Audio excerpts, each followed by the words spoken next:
conservative, constitutional. It's the Andrew Cooperrider Show, keeping you informed on what's going on right here in Kentucky. Yesterday on the Andrew Cooperrider Show, we were digging into KET's pre-election night coverage, basically spotlighting how we've seen a lot of, we've across the board, across Kentucky, we've seen a lot of media stories that really are trying, I guess, to make heads or tails of what's going on in Kentucky in the elections and those Republican primary elections. And everyone's flailing about because they just can't explain it. And the reason why is they don't expand out who they're talking to. And we were seeing this with KET the night before election coverage.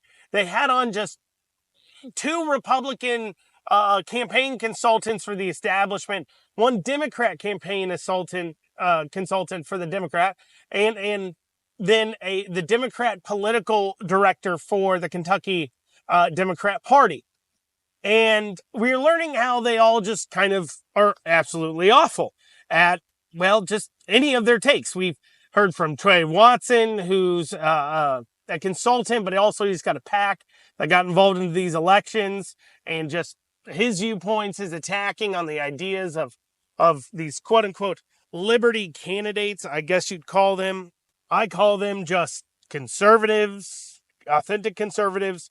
And so we were talking through how they view these insurgents, as they call them, this ilk, these people like Doan and Massaroni and Maddox and Rayburn and Rawlings, and just the list goes on, and how they view their standpoint. And of course, they don't hold them in very high regard. And a big part of the reason why is, well, there's a difference between the two camps, the establishment and not, at least in their quiet rhetoric. In their actual rhetoric, we hear the establishment adopting the talking points of the authentic conservatives, adopting the talking points of the liberty conservative Republicans. Why? Well, because we actually connect with the base. We are the way the base feels. We're the way people feel. And they call it the politics of angry. Why? Because, well, people are angry. I'm angry. You're angry. What are we angry about? We're angry about the fact we look around and we see massive inflation, huge debt, giant spending, a gigantic government, a government that keeps spending more and more money. We're seeing the fact that a dollar doesn't go as far. Our tax burden has done nothing but increase.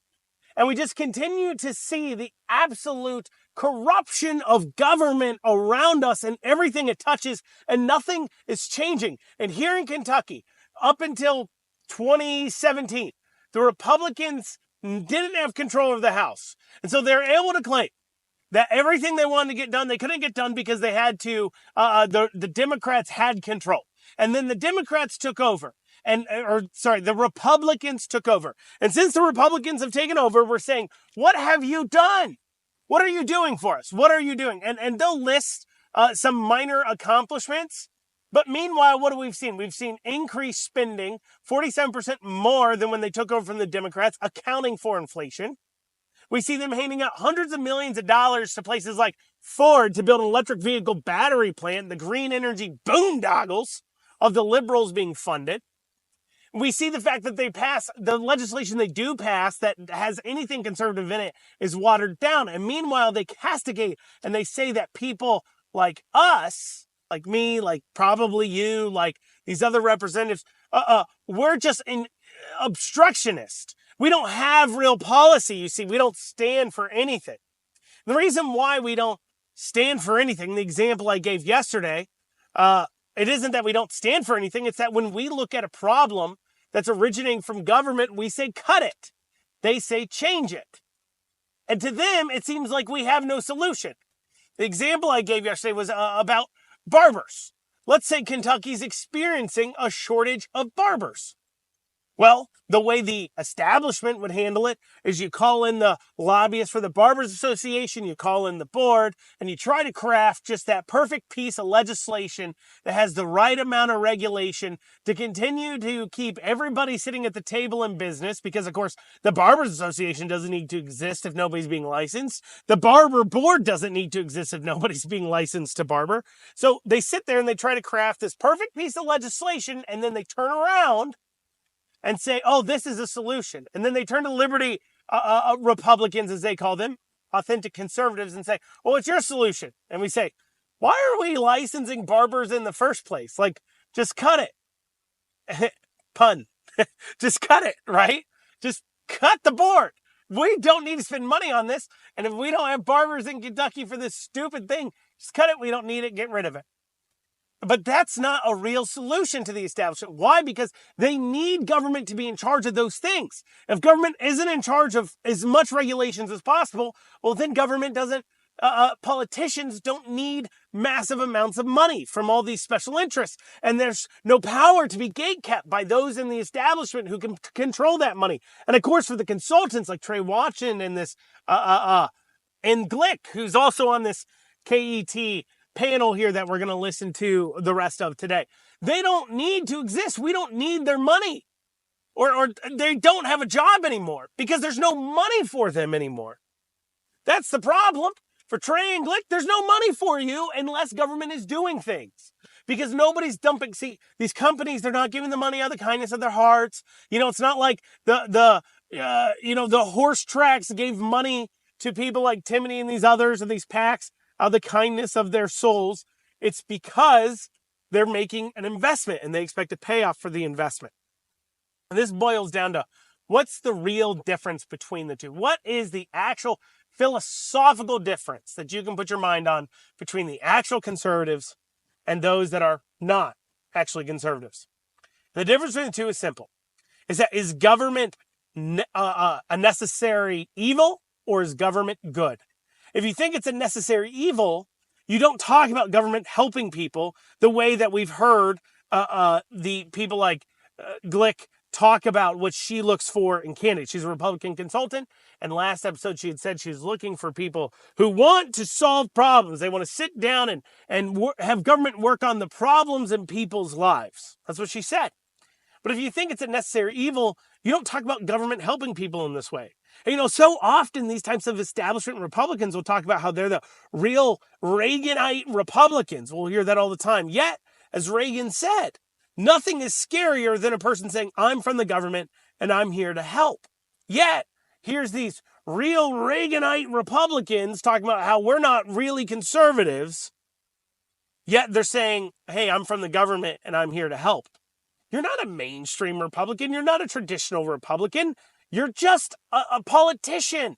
You're just actors who are adopting the Republican role, the Republican Party platform to hide behind, to pretend is your own in order to hold office, to pull in all the Republican voters. So, no, you're not actually the real Republicans. But, of course, though,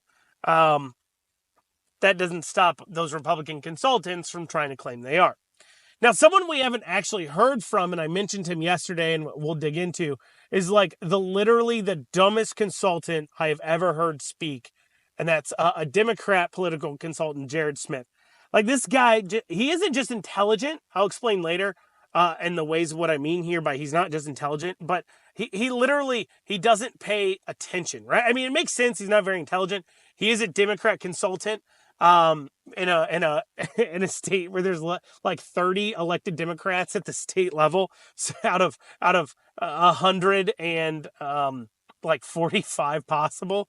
Okay, they only have like 30 of them. So of course he's going to be pretty dumb, because obviously he's a Democrat who, if he has been a consultant, has lost all these seats for the Democrats in Kentucky.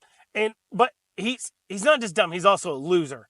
And he may think I'm being hard on him, but I'm just being honest here. I've never talked about him before, but he loves running his mouth about me. He started it, okay? Those of you who didn't listen yesterday, I explained this. He started it. But we're going to hear his grand take on the liberty conservative Republicans from a Democrat political consultant. Those rabble-rousers challenging the establishment. We'll hear from him after this short break.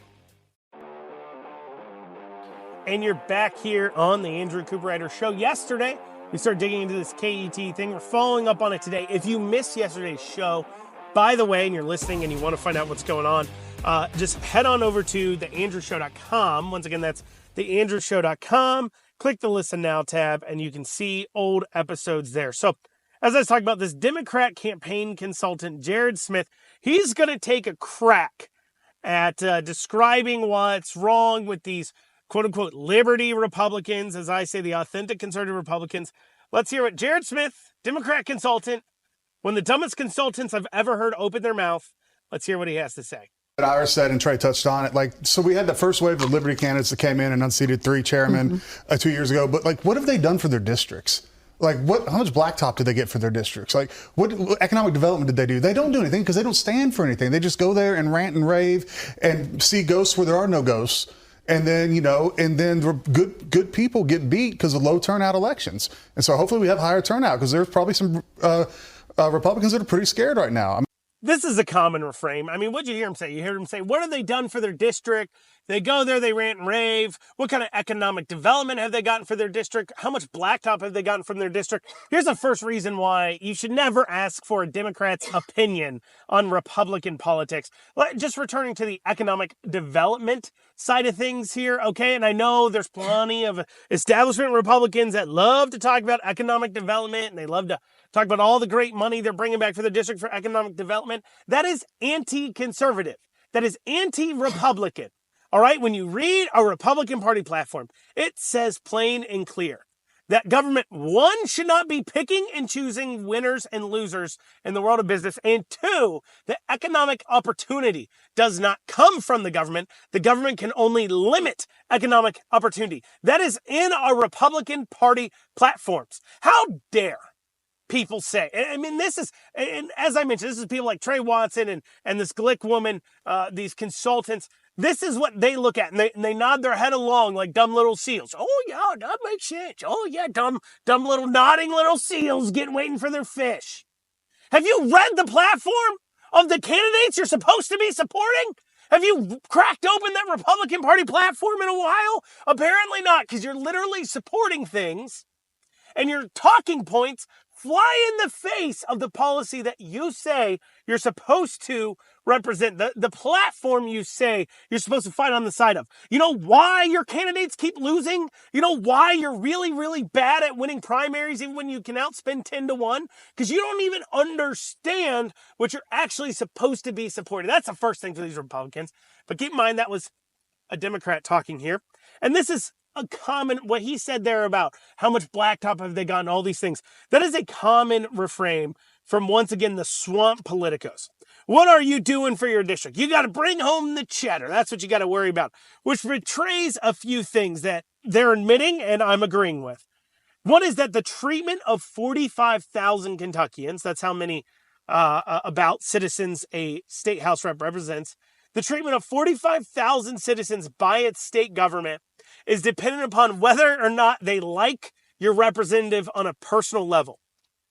And the second thing that they're admitting is that the system is built upon districts and built upon the idea that representatives need to go to the state with their hat out in hand, begging to bring money back to their district. You see, this is the reason why the conservative, the liberty folks don't get enough done for their district. They don't bring enough cheddar home, they say, right? The reason why they do that is because they don't make deals. They don't let themselves be paid off, right? They're not just there to conform to whatever. Let me bend and move however I need to. Let me give up all the principles I said I'm here to stand on, so that way I can get some ask for a few more dollars back for my district. You know, that's not a feature of the system. That's a bug. We shouldn't be celebrating it. We shouldn't be celebrating the fact that the system is set up this way. And here's the thing about these authentic conservative Republicans. They're going there to fix it. Sure, it might be a little hard for a little while. Districts may not get, is, a few $1,000s less for road blacktops or whatever. But in the long run, the hard work that needs to be done, they're there to do. It's so funny. These same people, right, will recognize that at the federal level, our Social Security system is unsustainable. It needs reformation. It needs changes. And they lament the fact that nobody wants to go there and change it. They admit that it will be difficult and it will be hard and there'll be iffy situations and you may have to make some moves people may not find as popular, but people need to step up to the plate to do it in order to make the kind of permanent change we need to keep our country afloat. They'll recognize that, but they don't recognize the same thing at the state level. These representatives, these authentic conservative liberty Republicans, they're stepping up to the plate to say, I know you're going to punish my constituents for the fact that I will stand for what's right. But they voted me up here based upon my promises to stand for what's right. And we recognize that your personal opinion of the representative they elect should not determine how citizens are treated by their state government. That is a problem that needs to be fixed. And that's what the Liberty Republicans are trying to do. They're trying to give more of that decision-making back to the local areas. They're trying to get the state to spend less, to tax less, to allow the local governments to have greater control over their financial situations. That's something the establishment doesn't want to do up there. Why? Well, because then they don't get control. You see, it doesn't matter who your representative is. It doesn't matter who's in leadership. If you don't have to beg for money from them, it gives leadership a powerful feeling. They feel strong and amazing because you, a representative, had to come beg them for money for your district. And that means they can get you to vote for whatever thing the lobbyists and the special interests have asked you to vote for, have asked you to pass. You can convince them and go ahead and pass. Now, what's funny, though, in that statement is that Mr. Smith here, and this goes back to him just being like, he's not very intelligent. Literally, he said 2 sentences back to back that contradict each other. He said that they're unprincipled. He said they're unprincipled. They don't stand for anything. But then on the backside says, and how much have they brought back to their district? So how do you stand for nothing? You're so unprincipled, you stand for nothing. But at the same time, you stand and won't compromise so much that you don't bring back money to your district?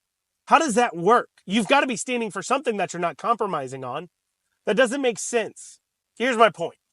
People like Smith and Trey and Glick and the Democrat, whatever, these swamp politicos on either side of the party and swamp politicians, they don't want things to change. They like the fact that it's gross. They like the fact that it's corrupt. They like the fact that they get to have more power in this situation, and they have no desire to change that. No desire to change that. But what a dumb comment by him. But we have more dumb comments, okay, from Mr. Smith. Let's hear what else he had to say here on KET the night before the election. I mean, it's like, I want to feel good for the so-called establishment Republicans, but with turnout numbers, I worry about Liberty candidates gaining more seats. It's expensive to motivate voters, and without a U.S. Senate race or congressional race on top really driving that train, it falls upon the state senator, state house candidate, and that takes a lot of shoe leather and it takes a lot of money. And we'll see if they're able to generate the excitement to get their folks to the polls. How do you know you're actually standing for the Republican Party platform? How do you know you're on the right side? You are defining what a Republican is accurately. You're the guy the Democrats don't want to win. That's how you know. And the fact that the Democrat sitting there, Smith, wants the establishment Republicans to win should say something. Also, let's talk about their anger towards a low voter turnout, okay? They keep talking about how their low voter turnout favors the Liberty conservative candidate. Well, they don't say conservative. Favors the Liberty upstart whippersnapper candidates. It favors them. They keep saying that. Low voter turnout favors them. First off, by the margin some of these people won by. It wouldn't have mattered if the turnout was 30%. it would have been just as bad. But also that's betraying something else. You're admitting the fact that your candidates literally suck. Nobody wants to come out and vote for them. They suck. Nobody cares. The people, the grassroots, the people that show up every time, and the people who are motivated, the people that want to get out there for and vote for good people, are voting for somebody else. But the people who aren't motivated normally are the ones that are willing to vote for the establishment. What that means is they rely on low information voters. They want people who are showing up to vote on higher races, like a Senate race, like a congressional primary that's heated, like a governor's election. They want people showing up for the higher elections, then moving down ballot and voting, but not really knowing who they're voting for or why. So instead, they just end up saying, you know what, I'm just going to pick a random name that I recognize. Oh, that guy spent $500,000 in TV ads. That's the name I recognize. He said he was conservative. Sounds great. Let me go ahead and pick that. But the problem they have is they're talking about low voter turnout is in many of these races, because the presidential primary is already picked, the top of the ticket race was the state house race or was the state senate race. And that means the people turning out to vote feel very strongly in that race. They're not going to be just, bought off with some fancy mailers and TV ads necessarily. They're going to actually start to dig in. Now they have to be alerted. That's why, sending mailers and things in like Thomas Jefferson's race against Killian Timoney was so important. But at the same time, once they're informed and they understand what's going on, they may go look it up themselves and they're more informed voters. But what the establishment is saying is we need more people turning out because we need less informed. We need the least informed people watering down the vote of those who actually care, of those who are actually the ones paying attention. We got to water that down. We can't have it. Well, that was just one of the dumb comments from Smith. I played two for you. We have another one coming up. But you'll have to wait till after this break for it. You're listening to the Andrew Cooperrider Show, your source for Kentucky politics. And you're back with the Andrew Cooperrider Show. So we've been going through this KET pre-election night coverage just because I think it betrays a lot. Because, this is before they saw what was going to happen. This was them right beforehand, what they were thinking was going to happen and their thought processes. And yesterday, so in this conversation, they have on 3 political consultants, 2 that are Republican, 1 Democrat, and then the Kentucky Democrat Party executive director. And so yesterday we kind of hammered on the Republican consultants talking a lot of trash about the authentic conservative, the strong, Republican Party platform tied candidates and defaming them any way they can. And today we're kind of focusing more so on the Democrat side of things. And we've been focusing on Jared Smith, literally the dumbest political consultant I ever heard. We've already heard 2 dumb comments from him. Let's hear, his next dumb comment. We'll just hear his next dumb comment. This one is pretty bad. Here you go. And I think that choice is going to be on the ballot. And in suburban areas, I think that's going to tamp down any Republican gains as long as we still have the current law that we have on the books. So, in that conversation, in that cut, so Jared Smith was asked about, are you going to get back seats? And they're talking about different ways that Republicans or Democrats are going to be able to grab more seats from the Republicans. And he said that in suburban areas, choices on the ballot. So what he's talking about, he's not talking about choices on the ballot. He's not talking about the fact that they're going to actually run him as a consultant is just going to run a really good campaign. No. What he's talking about is that abortion will be on the ballot this upcoming time around. And so that will drive out the vote for the Democrats and that'll help the Democrats run. That is a dumb comment from anybody who slightly understands politics. But of course, this is something the Democrats do. They sit around and abortion, and then they think abortion is the godsend. Abortion's going to solve all their problems. This abortion issue, the post-Roe world, as they kept saying. Here's why it's wrong. Okay, choice was literally on the ballot in 2022.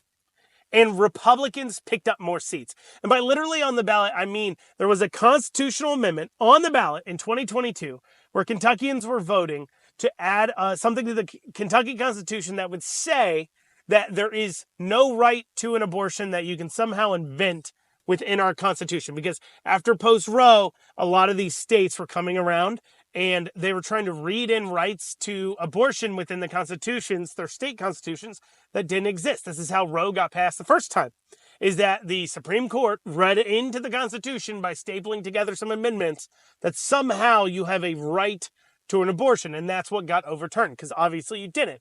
So all these state Supreme Courts were repeating the same thing, trying to find ways that they could claim that you have a right to an abortion, and so groups were getting ahead of that, and this constitutional amendment happened to be on the ballot in 2022 that was an election voting to say you don't have a right to an abortion. Now, it didn't mean that because it was defeated, there's somehow now a right to an abortion in the Constitution. That's not the case. But my point is that was literally on the ballot. And so for him to sit here and say, well, choice will be on the ballot, that'll deliver to us, we'll be able to win, so on and so forth, it doesn't make sense. Because abortion's not on the ballot. It doesn't even fall in line, okay? But that wasn't Jared Smith's only really, really dumb comment he made. Those are just bad political takes. Uninformed, bad political takes. But once again, Democrat, to be expected. Of course they have bad political takes. I mean, you'd have to not understand the basics of economics, the basics of our constitutional republic, a lot of the basic ideas of the founding of our country in order to be a Democrat. So it makes sense. It makes sense. But here's where he said something that, not just because he's a Democrat, like I already had a certain level of not respect for him. And keep in mind, okay, he's the one who started this. He's the one who started talking trash about me first, okay? I didn't even know the guy's name until someone's like, hey, this guy is always talking trash about you. But keep that in mind. But I already had a low opinion of him. He's a Democrat consultant. I mean, just the same way I think of people who work for Satan, right? Like, I just have a low opinion of you.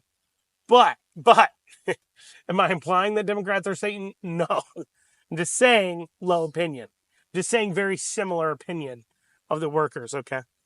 But this comment here made me think, honestly, less of him on his intelligence level as a human being, less of him as his competence level as an individual in politics. Listen to what he had to say, and I'll explain why me hearing this made me think so lowly of him. Interesting is the fact that the Jefferson Circuit Court said, well, yeah, the person that signed her papers was not a registered Democrat at the date she signed the papers, but then became a Democrat either right after or before Representative Kulkarni filed her papers. And so the Jefferson County Court was like, come on, what are we doing here? The Court of Appeals said, oh, no, it does count. It does matter. Jefferson County got the case law wrong, and it's supposed to be interpreted this way, and that, yes, it does matter what you're registered when you sign the paper, not when the paper gets turned in. So the Supreme Court now has two different rulings to deal with. Okay, so what he's talking about there, for those of you who didn't pick it up, he's talking about Representative Kulkarni. I've talked about it a few times on the show where Representative Kulkarni is currently getting sued off the ballot because there's an issue with her paperwork, okay? This is why I think less of him, right? He's a Democrat consultant, okay? As I've said before, there's only 28 elected state legislators who are Democrat out of 138 in Kentucky. 28, okay? There's not a lot to keep track of, all right? I'm over here having to keep track of 110 state legislators, all the things going on with them, all the individuals' little foibles, all the little cases they could be involved with, okay? He's got less than 30, all right? Less than 30, okay? Not a big job for him to do, all right? Not a big job. Not a lot of clients to choose from either, okay? Should be pretty easy. You should know everything about them inside and out. Yet somehow, he got so much wrong. It is ridiculous, okay? So he's talking about Kulkarni. I've covered a lot on the show. But what happened was, just to reiterate, the exact timeline. Okay, you have to have two people sign your paperwork in Kentucky. They're supposed to be of the same party in the district. She got two people in her district, but one was a registered Republican, one was a registered Democrat at the time of signing the paperwork. Now, never mind the fact that the paperwork literally actually says that you are and leave it to Democrats too, to not care about what the actual paperwork says. We see this going on in Ohio right now, where Joe Biden may not be on the Ohio ballot for president simply because they have a deadline for when you have to submit and nominate your presidential candidate to be on the ballot. Like, it's a law in Ohio, and Joe Biden and the Democrats aren't nominating their candidate till afterwards for some reason. Never been a problem before, but now because they decided to do the nomination so late, it's become a problem. And so, the Republicans running the state legislature there were asked to go ahead and change the law to allow Biden onto the ballot. And they're like, we're not changing our law. Just nominate your person. Like, why did you? I'm not going to change our laws to work around the Democrat Party's inability to schedule their convention in a proper amount of time to make it onto our ballot. That's so incredibly dumb. But of course, all the Democrats are talking about how, oh, this is anti-democratic. You're damaging the... never mind the fact they've tried to sue Trump off the ballot in how many different states? But there's an actual law that the Democrats aren't following that has been there. And they're like, well, no, that's you. That's your fault. It's not our fault we didn't do it. But anyway, so leave it to a bunch of Democrats to not understand paperwork. But my point is, the basic facts here. It wasn't that her signer changed their paperwork shortly after they signed it, but before she filed, or just shortly after she filed. They changed their registration after the filing deadline even. It wasn't before the deadline. He'd said in there, oh, it was before it wasn't before the deadline, Smith. Okay? It wasn't. It was after the deadline they changed it. Those are the facts of the matter. She shouldn't be on the ballot. I know you don't respect the law, but that's what it is. All right? Well, we haven't heard from the Democrat political director yet. We'll be hearing from her in this talk after this short break. You're listening to the Andrew Cooperrider Show. And you're back here on this final segment, wonderful Tuesday here on the Andrew Cooperrider Show. We've been digging through this KET debacle, this KET show that they did, the pre-election show, talking about how, just frankly, it just points to why nobody you go out there in the media right now, okay? Linda Blackford wrote an article, a few other people wrote an article, and you read it, and if you're from the conservative side, you're literally reading through this like these people have no idea what they're talking about. As expected, the political establishment, the swamp politicos, all those people are trying to explain away what happened on Election Day, where every single authentic conservative, liberty, as they call them, Republican incumbent, won by huge margins, that out of the 4 races where you had strong conservative, liberty, Republican, in quotations, challengers, 2 won, taking down incumbents, and 1 got really close. And so when you look at it, it's like, okay, there's something going on here. We're outspending the other side by massive amounts of money, yet we can't take their people down. They can take our people down easily. They can come close to taking our people down, and we can't even come close to taking down their people. What's going on here? And of course, they're trying to explain. They say, well, you're all angry, or y'all don't understand. Oh, you guys are just praying. It was low voter turnout. We need more voters showing up.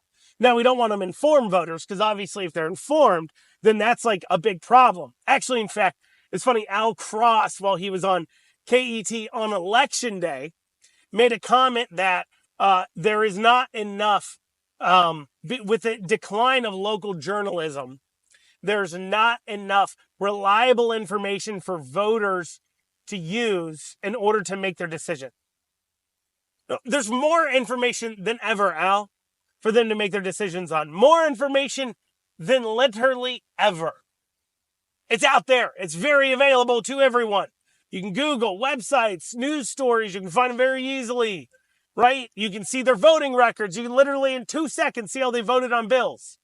But see, what Al's really saying is that there's not enough, quote unquote, experts in the mind of the voter out there to translate the information that they're seeing in front of them, to translate that information in a way that the voters can comprehend so they vote the right way. Because they're voting too many, in the media's mind, extreme people. You know, the kinds of people that follow through on their campaign promises. They can't have that. But we hadn't heard from yet that showed up to this conversation, really, we haven't dug into, the Kentucky Democrat Party executive director. She showed up to this meeting, and she started talking about House District 45 race, and because they have a Democrat running in that race here in the general here in November. And so let's take a listen to what she had to say and dissect it here. And I guess you would hope Thomas Jefferson would win the Republican primary. Quite frankly, I think we could beat either candidate, again, because it's part of the post-Dobbs world. And school choice also affects that area. You know, suburban voters don't want to fund private school parents who are trying to take state dollars and send them to, you know, take their kids and send them to private schools in a quote unquote bigger city like Lexington. So kind of the confluence of those two issues, I think, make a big difference. Do these people sit around and huff paint instead of looking at political data? Or do they just believe the snake oil they're selling actually works? Like, first, school choice. So she said they don't want their state tax dollars and their funding to go to a bigger city like Lexington. That's literally what she said. She literally said these urban voters don't want their state tax dollars leaving their public schools and going to the bigger cities like Lexington. 2/3 of that district is in Lexington. The other 1/3 is pretty much just across the county line, where if they had school choice, they would take their kids to Lexington as well. And the polling data on this, the suburban white voter, which is what most of the House District 45 is very supportive of school choice. They're the people sending their kids to private schools that would most benefit from school choice. Because they're not like the most affluent neighborhoods. A lot of these aren't of super affluent neighborhoods. They're good, hardworking, middle-class people. And they see the tire fire that is their public schools in many of these areas. They see the rainbow flag stuff and all these other things, and they're not focusing on teaching kids about the ABCs and 1, 2, 3s. They see the misbehavior. They see all those issues. They're tired of it. And so they're sending their kids to private schools. But these middle-class families are the ones that $4,500 voucher would be the difference between them getting to send their kid to a private school or not. Or if they're already sending their kids to a private school, $4,500 really matters.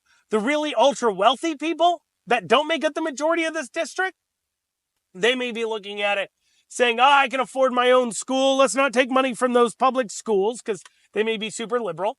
And those who are not very wealthy in the area, the low-income individuals, well, maybe the $4,500-ish if it was an actual voucher system, from which there's no guarantee to even be that. But either the tax savings or the voucher you would get from the state would not be enough to make a difference on them sending their kids to private school or not. You would have to have the local governments now kick in the money too as well. But that would then be up for those people to get active in their local government to get that done. So her just assertion that these are the people who would be against school choice doesn't follow the polling data and doesn't make sense. And then on to her other point about abortion. Her saying, I think we can take both candidates because, we didn't care if it's Thomas Jefferson or Killian Timoney. We could take on both because, school choice and abortion. It's a post-Dobbs world, don't you know? Now, obviously, she's ignoring the fact that in 2020, right, this is pre-Dobbs, but when Trump was on the ballot and it was re-election Trump, Timoney still won that seat, Republican. And you can't say, well, that's because he was super moderate. Timoney was new. Timoney only got office in 2020, okay? So he was a generic R. That's what he was to everybody in the district. He had no voting record, right? He had not a lot of public stances. There wasn't a lot of necessarily money spent like there has been, okay? So he was just a generic R. So a generic R won in that race in 2020 with Donald Trump on the ballot. So fast forward 2024. Donald Trump's on the ballot again. So is Joe Biden. But this time, a lot more people hate Joe Biden. And honestly, Trump's been running a pretty subdued campaign. And if he continues running a subdued campaign, the fact that this is about Biden will become very obvious. But also, though, to her comment about, abortion, post-Dobbs world. This is polling data for those of you who are unaware. This is why I say these Democrats, they sit around in a room huffing paint labeled how to believe that you can win elections again. okay? You don't need to change the fact that you're literally crazy on everything. You're crazy on abortion, crazy on this transgenderness, crazy on the LGBTQ agenda, crazy on spending, crazy on schools, crazy on this, crazy on that. You're crazy about everything. You don't need to change that. No. Abortion will save you. Well, this is polling data, July of 2023 till February of 24, okay? And it's a question where people ask, what are your top 3 most important issues for Congress to focus on? So you got to pick 3, okay? So pick 3, right? So they had 3 choices for Congress to focus on. Inflation has held pretty steady at about 38% of the people saying that is in their top 3. Immigration started out kind of low at 28. It's now spiked up to over 42% of people saying it's in their top 3. The next is jobs and the economy. It stayed pretty level, right above 30%. After that, remember, everybody gets to pick top 3. Government spending and the budget deficit. Pretty much tied with that is Social Security and Medicare, as well as national security and foreign policy. Then healthcare, crime and public safety rank up there. Gun safety, that's pretty low. Other is pretty low. You know what, like, the lowest actual issue is? Abortion rights. Less than 20% of voters list abortion rights as one of their top 3 concerns. Didn't make it in for over 80% of the people responding to the poll. You think abortion is going to win over inflation, economy, and everything else that they trust the Republicans with more? As I said, Democrats are over here, they're huffing paint. They're huffing paint. Well, that's all we have time for today. Tomorrow we'll get back on track, talking about some more stories. We'll get away from the election commentary. But hopefully you'll join us tomorrow. Have a great rest of your day.